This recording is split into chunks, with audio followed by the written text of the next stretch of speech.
Hey everybody, this is Matthew Soltesiak and you're listening to Not the Same Old Lions podcast. Using my sportscasting background, I speak with a variety of guests and interview key players to gain more insight on what makes this team go. As the Detroit Lions enter a new gritty era, we'll look beyond just the kneecaps when it comes to the analysis. Welcome to another episode. In this episode, we take a look back at the Detroit Lions' Week 14 loss to the Chicago Bears. Falling 28-13, we discuss the loss by Detroit. We'll look at what went wrong. We'll discuss pivotal moments in the game, concerns and takeaways, as well as where things stand with the division and playoff scenarios. Let's get to it, Lions fans. Hi, everyone. This is Herman Moore, and you're listening to Not the Same Old Lions podcast. I'm joined today, as usual, by James Cook, the senior sports writer for the Traverse City Record Eagle. You can also hear him on the Get Around podcast. That drops on Mondays. James, good to have you here, even after a loss. Yeah, thanks for having me on. You know, as we get into it, heads up, we have a new logo out there. Just wanted to give people a heads up on that. We've updated it. Don't want that to throw you off. It's still us just making that update. And also a reminder to listeners, please hit the subscribe or like button. That is helping us build momentum. Well, James, of course, this game is not what the Lions fans wanted to see on multiple fronts. So let's start with the coach himself. Here's what he said after the game. We knew that was a good team. That's a talented team. They're playing good football, and we knew we had to play well, and we did not play well enough. So, that's credit to them. And that's a tough pill to swallow, but it is what it is. I thought we played hard. I thought we did some really good things at times, but honestly, it was the discipline. I mean, the penalties cost us today, and that's really the story of the game. So Coach Campbell said it right there. The story of the game was discipline. I mean, we're talking penalties. 8 penalties for 59 yards, some of them that seem to come up at crucial moments, plus 3 turnovers on the day. Now, not all those were equal, but still not good. So, James, what's your reaction to Coach Campbell right there? They can say, penalties and turnovers are 2 things that are going to kill you, but not coming into a game with a clear-cut plan has bitten them in the butt, it seems like, the last few games. If you're just a fan who intently follows the Lions and knows the players and the personnel, you're just watching some of these games and going, what's the plan here? What was it you were trying to do? Or did you just think you would walk in and win? Yeah, those are some great observations. And I think a lot of reactions that a lot of different fans have. And so you and I usually start with the things we liked, but I want to start the show a little different because I felt like there were some very key moments that were pivotal that had the potential or did shift this game one way or another. I wanted to break those things down first. And I think the first one that I saw as pivotal was the Lions were down 10-0 after 1 quarter. And it was like, what the heck? Okay, not a great start. But the first pivotal moment was in that second quarter. Chicago had the ball 4th and 1, and they went for it. And Ifeatu Melifonwu came up and made a huge stop, and he got help from another teammate there. It might have been Okwara. But that gave the ball to the Lions. They went down the field. They scored back-to-back touchdowns. They're up 13-10 at the half. I mean, I thought that was going to be the turnaround of the game for the Lions. How about you? What were you thinking? After it was 10-0, I was just like, what is going on here?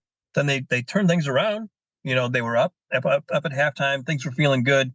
And then as what seems to be their modus operandi the last few weeks, they don't change much or make the adjustments. Or the other team just makes better adjustments at halftime. And the third quarter is not good. You're absolutely right, James. I mean, the third quarter has been pivotal, right? That's nothing new. And I'll say I've been put into the middle of the third quarter. I mean, obviously going 3 and out to start wasn't good, but it was Fields got sacked, and that made it 3rd and long. And then the Lions got pressure. You thought maybe he fumbled the ball. They called it an incomplete pass, but they didn't call it intentional grounding.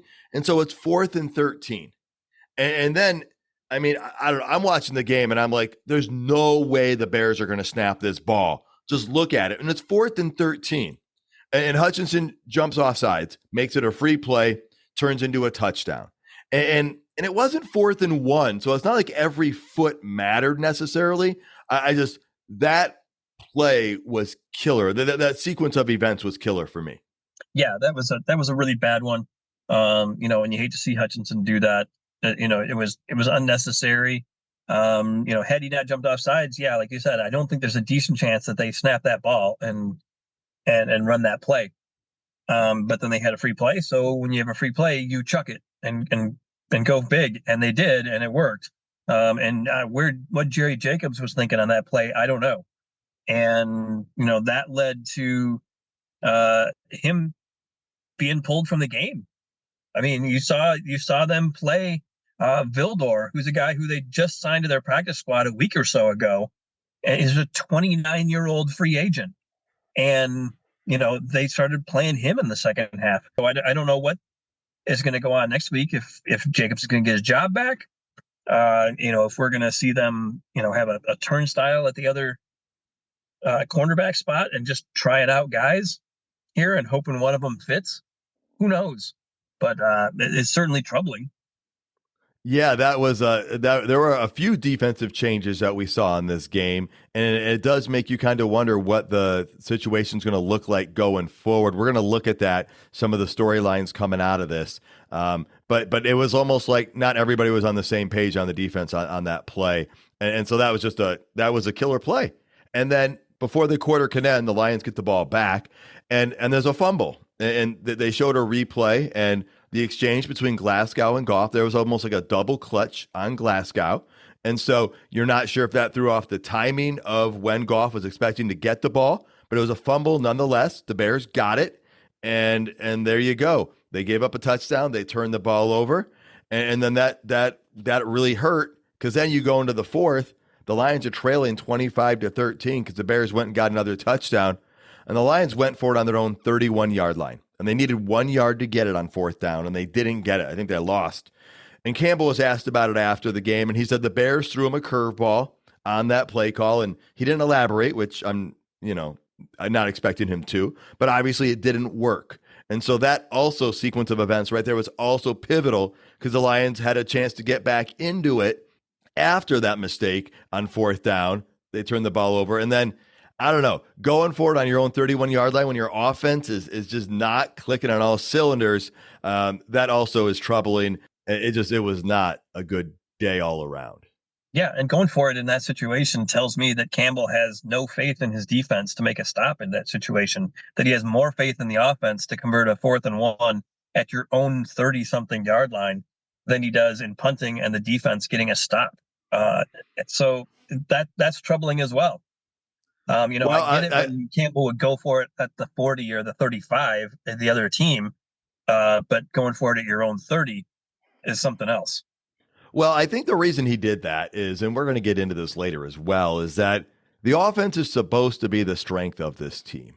And so you're going to have to take some risks knowing that your offense is supposed to be a top 5 offense versus your defense is middle of the road.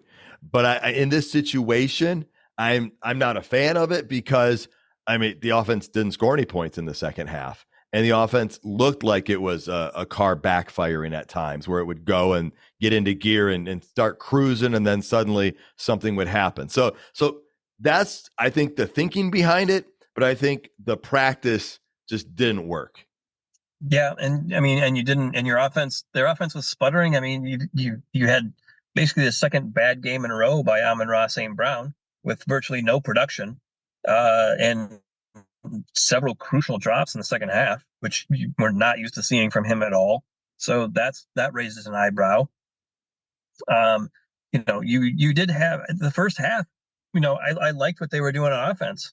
They were running the ball, they were setting up the pass, they were mixing in different looks, different players at different spots. You even saw that one screenplay where they had Sewell lined up at wide receiver out wide and blocking. They telegraphed what that play was going to be, but they still gained yardage on it. And then just playing a couple of guys out of position, with Wright playing fullback, with Malcolm Rodriguez not really seeing much time on offense this time. So they were doing some interesting things, ran a couple of reverses.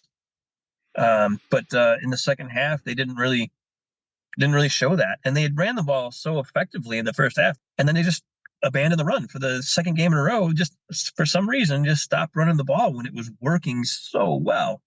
I agree. I mean, that was something I was thinking about too, is the running game wasn't doing bad. Now, I know their average went a little bit higher, probably based on late in the game when they were able to pick up some good chunks on the runs, but they were running effectively in the first half. But it felt like the Saints game where in the second half, they kind of went a little one-dimensional and were just trying to pass the ball. Now, I don't know if they were getting certain looks that forced them into that, but if it did, it wasn't working because the passing wasn't working.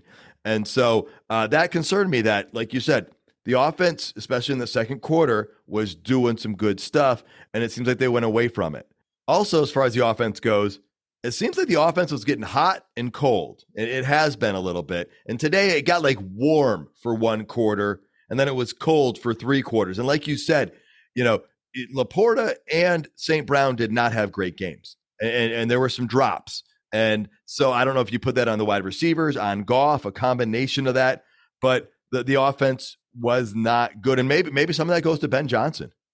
Yeah, I think definitely Ben Johnson needs to share in some of that.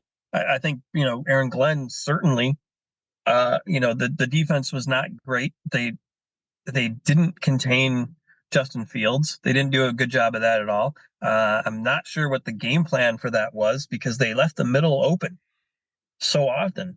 They did a decent job on containing the outside, but it doesn't matter if you do that if you leave gaping holes for him to run through up the middle just to move up in the pocket. When you do get that pressure from the outsides, which they did, they just left him an escape valve.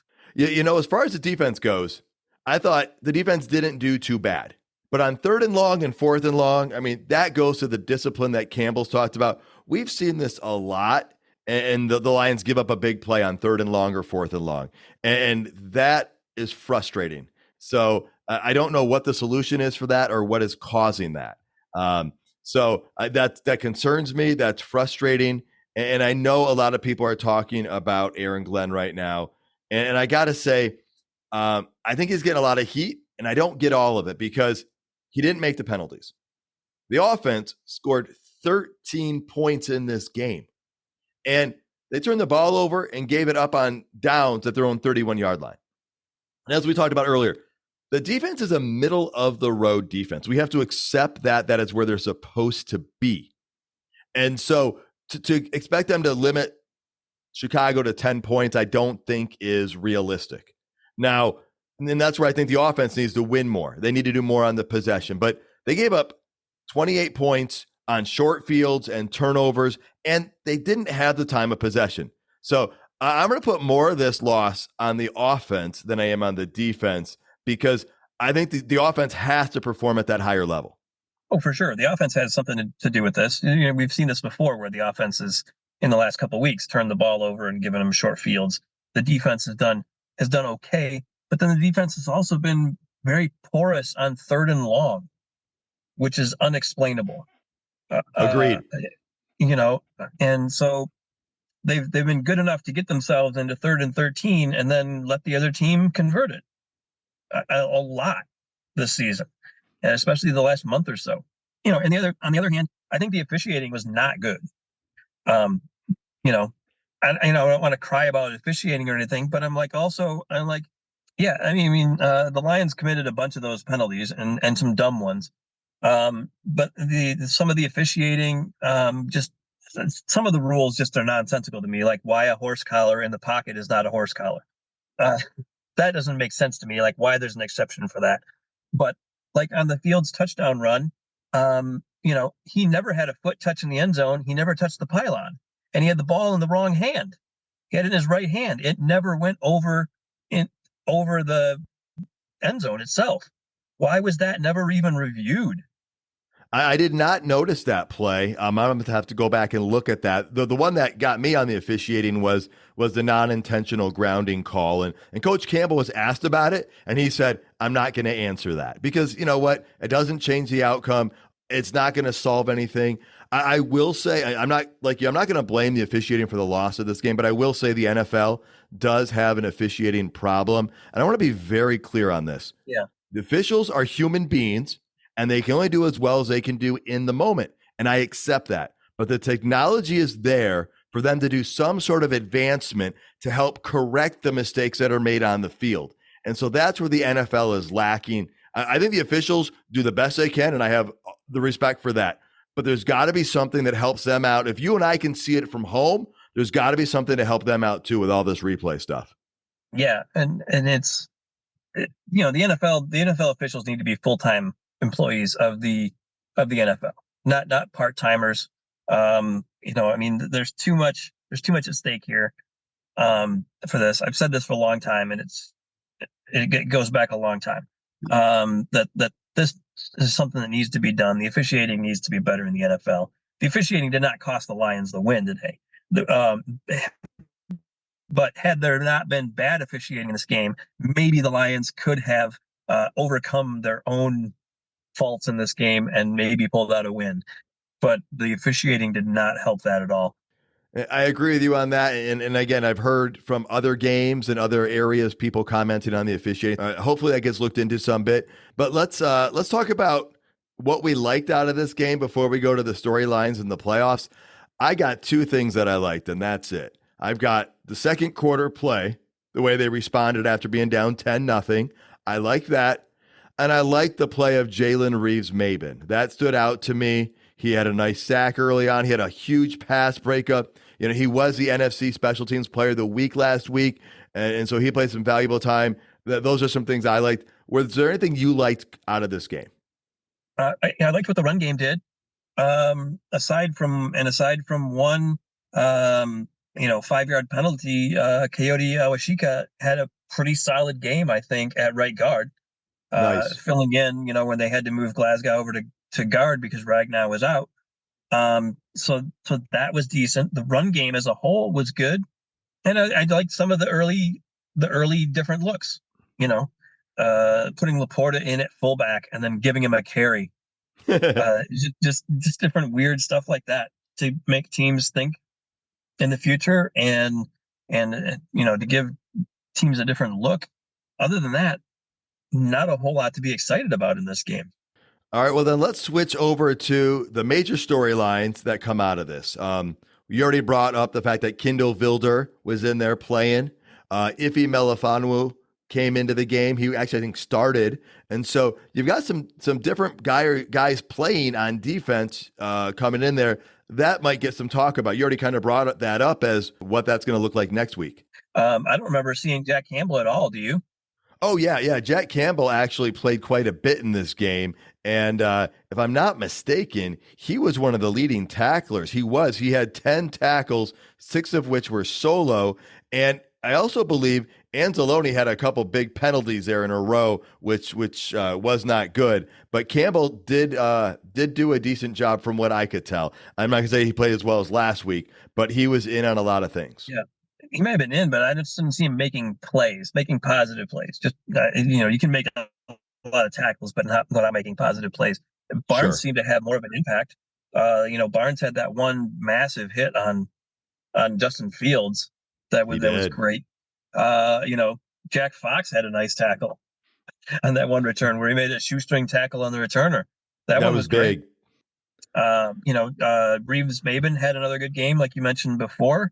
John Kaminsky seemed after the first quarter and a half or so, Kaminsky seemed to have a pretty solid game too, getting some pressures, getting in on one or two of those sacks that they had, and getting a tackle for loss on another play that I saw. Well, let's talk about the turnovers then. There were 3 of them. That's something people are talking about big time. And I think we need to talk about this because, in my opinion, really the fumble, that was the only major issue to me because the first interception was on that downfield pass on 4th down. And so it's kind of like a quasi punt. You're trying to make something happen. And that last interception, it was late in the game in a desperate situation, trying to make something happen, forcing something. So really, to me, the fumble's the real turnover. And that was a combination that wasn't just on Goff. I put that on him and on Glasgow. The interceptions, I think, are being a little overblown in this game because I don't think they were simply just bad plays by Goff. And so, I know, do you have the same take as me on those turnovers? They're still bad and not great, But do you have the similar take? But I don't necessarily directly attribute those turnovers to Jared Goff. The offense was in a bad situation in those. They were both, long yardage plays to pick up a first down where you had to go for it, and the defense knows that you have to do that too. So that takes your percentage way, way down. So those I can understand. The fumble was bad. Agreed. Yeah, the fumble was bad. The fumble was just Goff, coming out from underneath center a little early, and that's just an attention to detail mistake, and it cost them a touchdown. The Bears took that possession and went right the other way and scored a touchdown, and and you take that away, and maybe that the Lions could have scored on that possession, and maybe it's a whole different ballgame. Well, people are talking a lot Jared Goff right now. You see a lot of that on social media. And, I have been a proponent of Jared Goff. I've been a fan of him. And I guess the only thing I would say is I wish he could scramble better. I wish he had that ability in him. I still love his ability as a pocket passer. I think he can throw some very accurate balls. And again, I'm not putting all those turnovers on him, but I also think that, and I'm also saying the weather wasn't the full issue in this either. I just think there were a lot of combinations of him and the receivers not working together, because you even said it, there were some drops out there, and that didn't help either. There was even one by Jahmyr Gibbs that I thought was going to be a huge gain. Now, it wasn't a super soft touch, but it was a catchable ball. So I want to hear, where are you on Jared Goff right now? How are you feeling about him as the Lions quarterback? Because, again, there's a lot of shade being thrown. Yeah, which I understand. I mean, this was a disappointing game. I mean, people expected the Lions to come out and win this game, and they didn't. And his performance was not good. I mean, 2 interceptions and a fumble, a 54 QB rating, which is not good at all. No. And but you look at it. I mean, Amon-Ra had what, 3 drops, which I think is probably more than in the rest of his career with the Lions. He was targeted 9 times and only caught 3 of them. Like you mentioned, Gibbs had a drop. When Josh Reynolds is your leading pass catcher, that's not necessarily good. No, it was not a great game for passing. And also, Goff had some really nice throws in this game, but he wasn't consistently getting them. Now, there's a lot of things that go into that, and quarterbacks get too much credit, get too much blame for wins and losses and whatnot. I don't know what it was that caused him to not play as well. Could it have been wearing a glove? That may have contributed to it. I will say that I was disappointed by the performance. I would have liked to see some things better, but everybody does have games that aren't good or aren't great.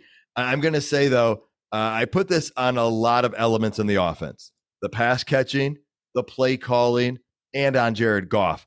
And so I don't think it's an easy answer. I think sometimes we think the answer is really easy, and I'm a little frustrated. I'm very frustrated by this offense because we have so many talented players on the offense that I expect more out of it. And that's why I think the offense is expected to be the strength.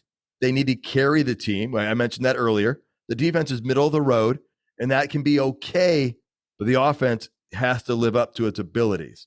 And so after the game, Coach Campbell was asked what has changed with this team from the first half to the second half, and here's his response. I don't feel like there's things going on that are abnormal. Man, we are in week, what is this? 14. We're in week 14. So at this point, everything's out of the bag. For the most part, you kind of got a pretty good idea of what you like to do, what you want to do. You've gone through really 3 cycles now of self-scout or scouting an opponent. Here's what they look like the first 4 weeks, next 4 weeks, and then here we are. And by then, you've got a pretty good idea. And we all play that. We do that against our opponents like they do it against us. And so there's not going to be anything easy about, I never assume we're going to go into these games. It's like, well, yeah, we're going to win, and we're going to win by 30. That's not the league. The point is we got to win these games. You just win, baby. Just win. And we didn't do enough to win today. And the idea was to have one more point than this opponent today, and we couldn't do that. So, I know that everybody's trying to grasp straws like, what are we? What is this? I'm not. I know exactly what we are. We're a team that'll fight, and we got to do things right. because any little mistake, man, it throws us off now. That's just the type of team we are. And but we got plenty here.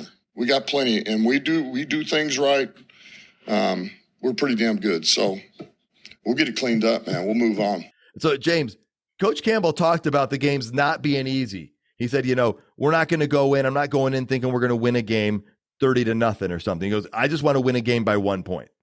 And Coach Campbell still believes they have the talent to win on this team, but that they don't have the ability to make mistakes. So I think he's recognizing there's not a big margin for error with what they have, but he still thinks they have a good team. So where are you with the Lions at 9-4 right now? I think they got to win at least 2 of these last 4 games, minimum.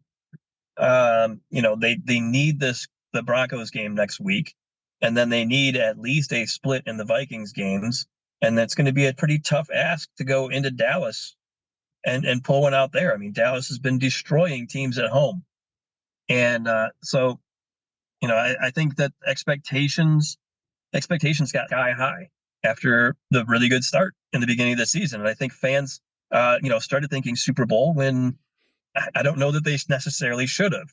And I don't know, maybe we're guilty of that too. I don't know.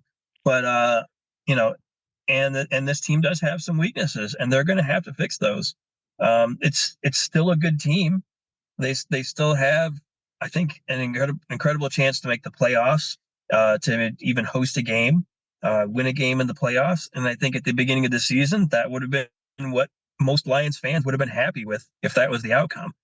This team isn't doing terrible on the injury side as far as if you look at what other teams are experiencing in the NFL.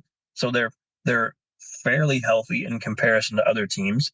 12 players on IR doesn't sound good, but if you look at what other teams in the NFL have, man, it's not as bad as what other teams are going through. So are things, I think it's one of those things where things are never as bad or as good as a lot of people are saying. I hear you on those points. And, they're 9-4 right now. They started 8-2. They've gone 3-2 since the bye. They are not playing great football right now. And I'm going to put that more on the offense than the defense, because I think the offense has put the defense in some difficult situations with the increase in turnovers. But they have played great football this season. I'm hopeful. I'm optimistic because we have some potential good reinforcements potentially coming back. You brought that up. If James Houston and C.J. Gardner-Johnson could both come back by the end of this month, and if Aleem McNeil comes back, those could be some really big boosts for the defense.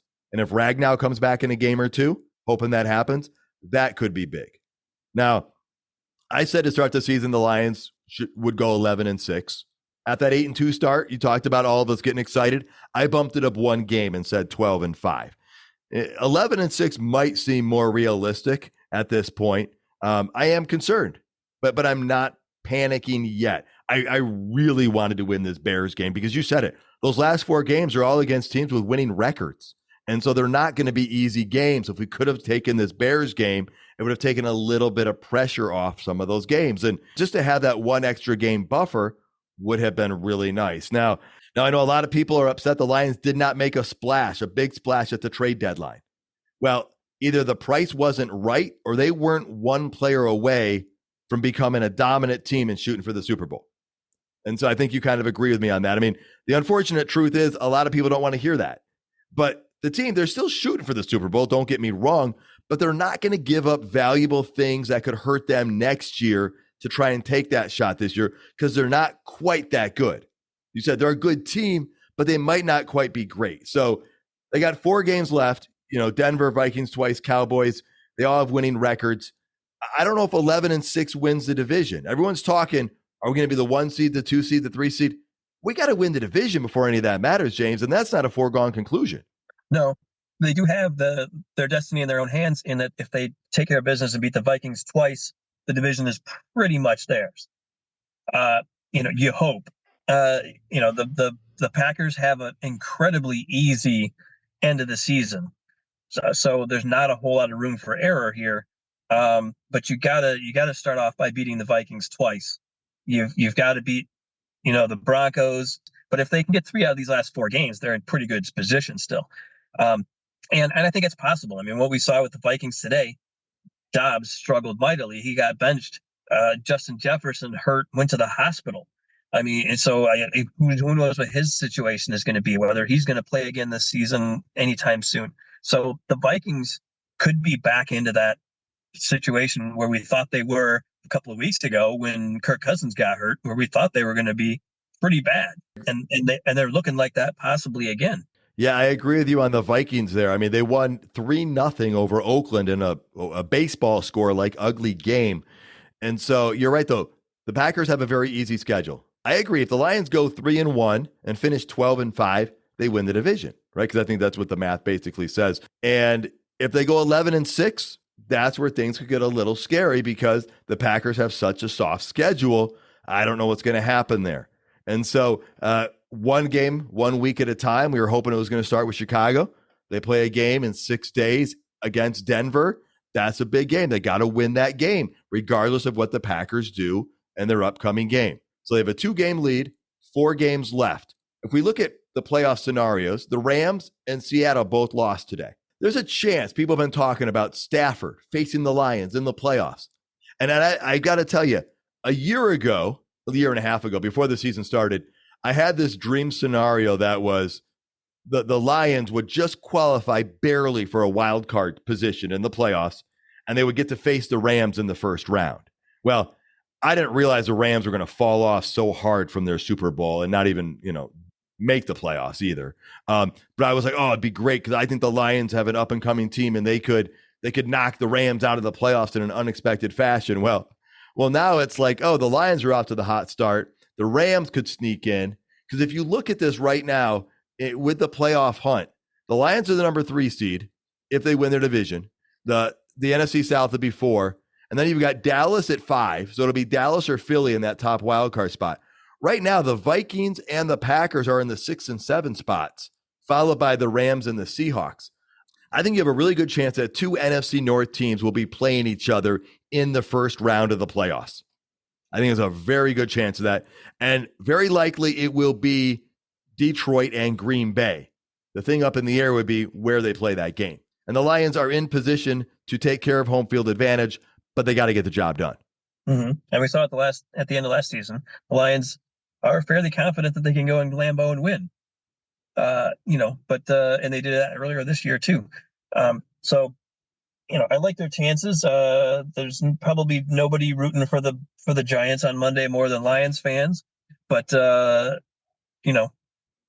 hopefully that doesn't even come into play if the Lions can just do what they need to do these last 4 games of the season.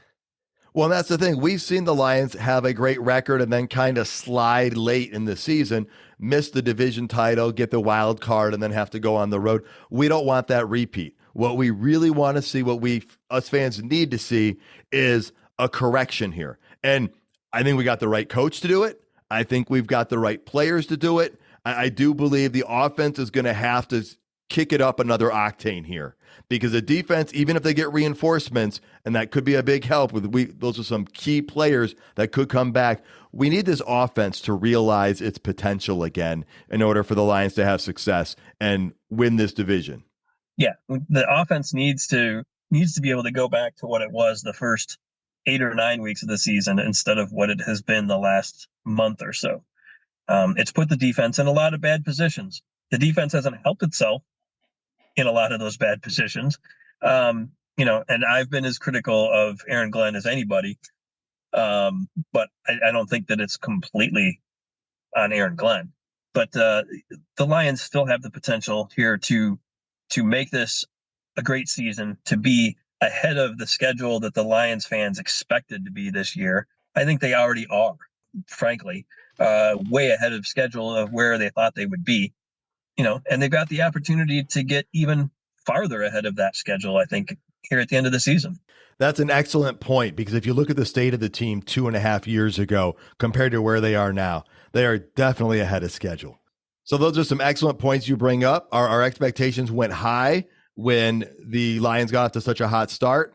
We've got 4 weeks to see if things can get better. We don't have to worry about any crazy weather games these next 4 weeks, so that's not even a thing. James, any final thoughts before we get out of here? No, I think, I'm hoping to see some adjustments, some changes on defense. Man, if CJ Gardner Johnson can come back, man, can that make a difference on that defense? If James Houston can come back, huge difference. I mean, you're going to be missing at best. You get Aleem McNeil back for the last game of the season now, but that would be huge too to get him back, get him a game there at the end of the season, get him up to speed going into the playoffs. He was playing very well. That's another huge spot. Losing him. I agree, James. It's going to be interesting to see how things go when they get some of these players back, if they get some of these players back down the stretch, and if they can make some adjustments on defense and adjustments on offense, because we need that offense to score some more points.